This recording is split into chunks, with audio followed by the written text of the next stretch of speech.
আমি তোমাদের ওইদিকেই যাচ্ছিলাম। কোথায় যাচ্ছ? বাড়িতে অতিথি এসেছে তো, তাই বড় মা বাজারে পাঠালো। তোমাদের অনেক কষ্ট হয় তাই না? আমাদের আবার কিসের কষ্ট, আমরা ভালোই আছি। না ভাই, ও মিথ্যা বলছে। বড় মা তো আমাদের ঠিক মতন খেতেই দেয় না। আজকের পর থেকে যা দরকার হবে আমাকে বলবি। এই নাও আমার কার্ড। বাজার করতে দেরি হলে বড় মা আবার বকাবকি করবে। চল রাজু। দুদিন পরে আজিজের সাথে তোর বিয়ে, কিছু কেনা থাকলে কিনে নিলিস। বড় মা, আজিজ খুব একটা ভালো ছেলে না। চুপ কর, তোর সাথে মতবাদ জানতে চাইছিস নাকি? আজিজের সঙ্গে তোর বিয়ে হবে। তোমার কি আজিজ ভাইকে পছন্দ না বাবু? আমাদের মতো অনাথদের পছন্দ অপছন্দ বলে কিছু থাকে না। বেঁচে থাকার লাগি সব সহ্য করে নিতে হয়। চলো বাবু, বড় আব্বুকে কি বলি?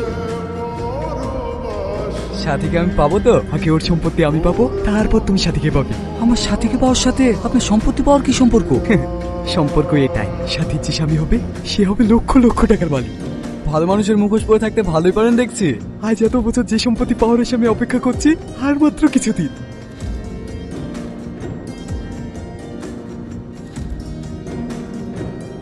আমার এতদিনের প্ল্যান তুই সব ভেস্তে দিতে যাচ্ছিলি? এত কাঁচা কাজ সেলিম কবিরাজ করে না। তোমাকে আমি আমার নিজের আব্বুর থেকে বেশি ভালোবেসেছিলাম, আর তুমি এরকম করতে পারলা।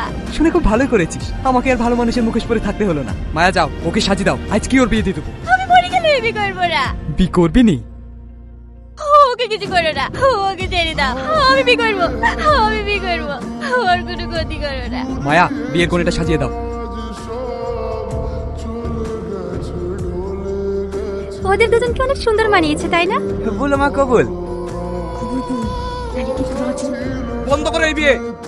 তুমি কে? আমি যেই হই না কেন এই বিয়ে বন্ধ করো। বিয়ে কেন হবে না? কারণ তুমি যাকে বিয়ে করছো সেই বিয়েতে রাজি না। অফিসার, অ্যারেস্ট করুন এদের।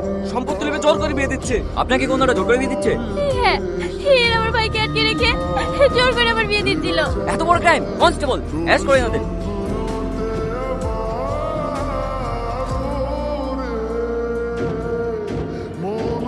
বিয়ের আগেই মেয়েটার বিয়ে ভেঙে গেল। এমনিতেই ওনার, একে আবার কে বিয়ে করবে? চুপ করো তুমি। আমি ওকে বিয়ে করব। সাথী, তুমি আমাকে বিয়ে করবে? হ্যাঁ, করবো।